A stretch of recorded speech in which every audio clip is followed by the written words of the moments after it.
late Pandit Sarindas from Farrukhabad Gharana, and Ustad Rafiruddin Rabri from the Delhi Gharana. He has performed on various prestigious stages, including the opening ceremony of the World Festival of Youth and Students in Russia, the Tavrida National Youth Forum in the Republic of Crimea, the Delhi International Arts Festival, and so on. We have Ijaz Hussain on the sarang. Ijaz Hussain comes from a rich musical family background. Ijaz started learning sarang under the traditional Guru Sishya Parampara from the legendary Padma Bhushan and Padma Shri awardee Ustad Sabri Khan Sahib and his son Ustad Kamal Sabri Sahib at a very young age of 12. He is now performed in several well-known concerts as a soloist and accompanying his gurus.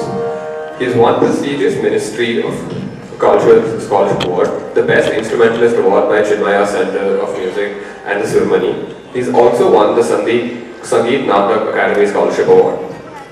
Next, we have Shailendra Waklu on the guitar. Shailendra is a guitarist and composer from New Delhi. He specializes in improvisation-based music. With over 2 decades of experience on the guitar, he has performed and collaborated with many diverse artists across genres. He has also lent his music in many television shows. On the keys, we have Amarjeet Singh. He hails from renowned Patiala Gharana of Ludhiana, Punjab. Amarjeet's style reflects his deep love for classical, Sufi and Qawwali genres. His performances have been lauded in several music festivals and concerts, making him a significant figure in the world music fraternity. Please give a huge round of applause for Speaking Hands.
Hello everyone, I'm Garv Jain. I'm the Chief Coordinator of Quark Controls, and we have I think 9 panels and 32 events in Quark. First of which is RoboFacial. It itself has 4 events. One of the major attractions here, you would have seen the arena. Second is Corporate, that has 4 events as well. I think it is 5 this year, and I'm not the events head, so of course I don't know all the events very. There are a lot. Right. Yeah, there are a lot of events, and they cover all the technical genres.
was basically projection mapping where the B dome was our canvas, and using laser projectors we had a show on the B dome. Apart from the lectures and all, we also have fun events like backstage DJ. There's a department which is DOCW which works for events like escape room, crime investigation, techno night and stuff. So basically Quark is a mixture of good learning as well as having good fun.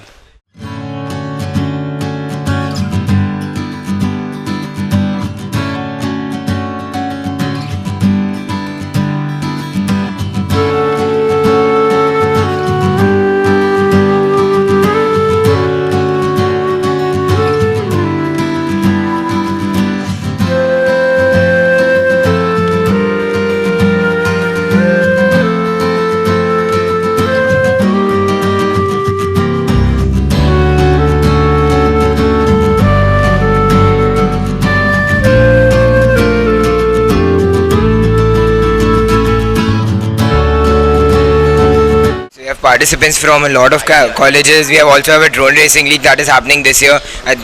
That's going on in our central lawns. So we have a lot of participants from all over the country of participants, and we hope to see you next time there.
You can go now.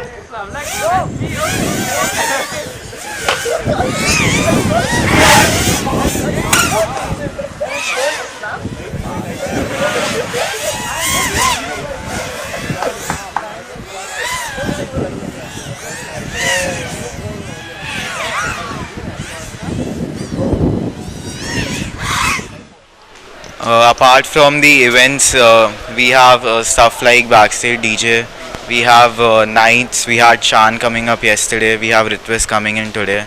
We also had also have Auto Expo going on. We have it has 36 supercars and 20 super bikes. It is going on. The road show is going on right now. You can cover it if you want. And we also have gaming zones and everything. And a huge lot of sponsorship thanks to Dawsome. Oh my God.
give me an opportunity to have a conversation here. And today it makes me feel I am back to 15 years ago in my college time. Thank you. Nice to meet everybody here. Now, all of us students here at GOA would love to know a lot about your journey, how you came all the way to the VP of ACES, and we have compiled a few questions. Sure. Like, you moved to India when ACES was just a single branch office. What inspired you to take on this challenge, and what was the transition like for you personally? So I came to India in 2011, and at that time actually I just completed my military service, because in Taiwan it is compulsory for all the male to do 1 year military service. So at that time I was serving in Navy, so it is kind of lucky draw. So all of us after graduation we need to wait to military to do a lucky draw, and I was selected to go to Navy. And after serving 1 year of Navy, I was thinking that Taiwan is a very small island. I don't want to just stay in Taiwan. I want to explore my career outside Taiwan. Then I took several interviews. Although I studied in engineering, then I took an MBA, but I was not quite sure what kind of job I should go for. So actually I took an interview in banking, in manufacturer, in brand like ASUS, Acer, and finally I got selected in ASUS, and then I come to India.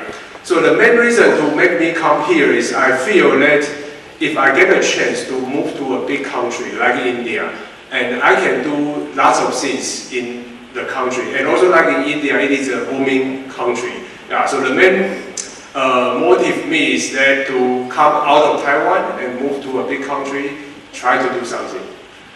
That's really inspiring. Like, adopting to a new country is never easy. What were some of the biggest cultural differences that you faced when you moved to India? I think I have to say when I came to India, the first thing is the feeling of time. I still remember when I come to India, my first assignment is Pune. And actually, Goa is my first assignment, because at that time I was assigned to come to Pune to set up a new branch office. And Goa was under Pune branch, rest of Maharashtra and Goa. So at that time when we discussed that, okay, now we need to go to, for example, I was in Pune, we need to go to Aurangabad, we need to go to Nasik, to Jana, Paravani. So in Taiwan, we used to say that the next city is 20 kilometers, 30 kilometers. But in India, it's, you need to go 300 kilometers. I was like, 300 kilometers? From Taiwan, North Point to South Point is only 370 kilometers. So the big difference is the country is so big. And then I have to totally adjust my feeling of timing, because now I know if I travel, it's not about 30 minutes, 1 hour, it's about 3 hours, 5 hours, because the country is so big. So what motivates you every day? Is it a passion for technology, leadership, or something else? So passionate is, to be honest, I have a dream that, like I mentioned, Taiwan is a very small island, small country, and ASUS, we came from this small island. When we came to India, I was feeling that if we have a chance to make this brand popular in India, and one fine day then we can be the leading brand in India, it will be a very good thing for us. So internally, when we had our internal meeting, I always tell my team member that today we are working for this brand, and if we are able to make this brand successful in India, maybe after 20-30 years we retire, we will meet in somewhere in the world, or maybe we meet in Goa Beach, right? Then we will discuss that, we work together to make this brand from nobody to somebody. So I think this is the key motive to me, that try to work harder and harder every day. So like, you also studied engineering college, so how did you maintain that work-life balance, like having a social life and as well as working on different projects and everything? Yeah, so I think one thing I learned and I developed is about priority management. Maybe it's not just about time management, but it's about priority management. I still remember when I was in college, I'm not really a good student. I may only spend 50% of my time studying. I also attend lots of different clubs. I was in badminton team, and I also went to do social service every week to a hospital. And yeah, so there are lots of things to do. But one thing I learned is there are so many things we have to do, but what not to do might be more important. And this concept helped me a lot when I come to work. Because now today I'm the vice president for HC India. There are so many things I have to do. Every day we need to work on so many new projects. But as a leader or as a manager, I think the key is not to decide what to do. Yes, what to do is important. To decide what not to do and to prioritize your work is much more important. That is a really valuable life lesson, to know what not to do instead of what to do. So there's a lot of leaders who follow that saying. What is a leader or entrepreneur that inspires you the most? TSMC, Taiwan Semiconductor Manufacturing Company. So TSMC now is the biggest semiconductor manufacturer in the world. So the founder, Morris Zhang, he came back to Taiwan from US in his age of 54. So when he came back to Taiwan, he said he wanted to build up a new business model. So what he inspired me is, built at that point of time, semiconductor, Taiwan is nobody. And US or even in Europe, Philips in Europe is very big. So what he has to do is he needs to set up a new business model. So what he inspired me is when I came to India and when I started to grow. And in 2017, I took over the HC India operation. Then I also asked myself, how can I learn from Morris Zhang to build up a new business model for HC India? And the key concept of business model is to set up an economic moat that it will defend yourself from others' attack. So like TSMC, what is their economic moat is they don't do their own branding. They are the pure manufacturer, but they are the first company to use the manufacturing as a service. So you see today, no matter Intel, AMD, Intel was their competitor. But even Intel give their chipset to TSMC to manufacture. And the Qualcomm, almost all the big chipset makers, they outsource their manufacturing to TSMC. Why? Because TSMC built up the economic moat that he will never fight with his clients. He will just do manufacturing as a service. So this is his economic moat. So with this concept I learned from Morris Zhang, we also try to build up HC India, that our biggest economic moat is we want to be a consumer-oriented brand. Yeah, so he inspired me a lot. Yeah. Now technology is evolving faster than ever. How do you personally stay updated and continue learning in such a dynamic field? Actually, this answer maybe my management will not like me. You know why? Because today I just shared, I don't use our ROG phone. I use iPhone. Yeah. So this is to answer to you is to keep yourself updated. We should be open-minded. Yeah. Maybe I'm working for Asus. I'm using our own laptop, our monitors, all the products I'm using. But simultaneously, I'm also using different gadgets. I try to make sure I know what kind of latest technology is there in the market, and also why customers they choose other brand rather than our brand. If I don't know, if I don't keep myself updated, if I don't use it, how do I know? Yeah. So one of the key methodology I follow is I try to be using different gadgets and to make sure I'm able to know, okay, why today. For example, I believe all of you are using all the AI applications, no matter Gemini, Copilot, you are using it, right? So when you use it, then only you will be able to know why the latest technology is important to your personal life, your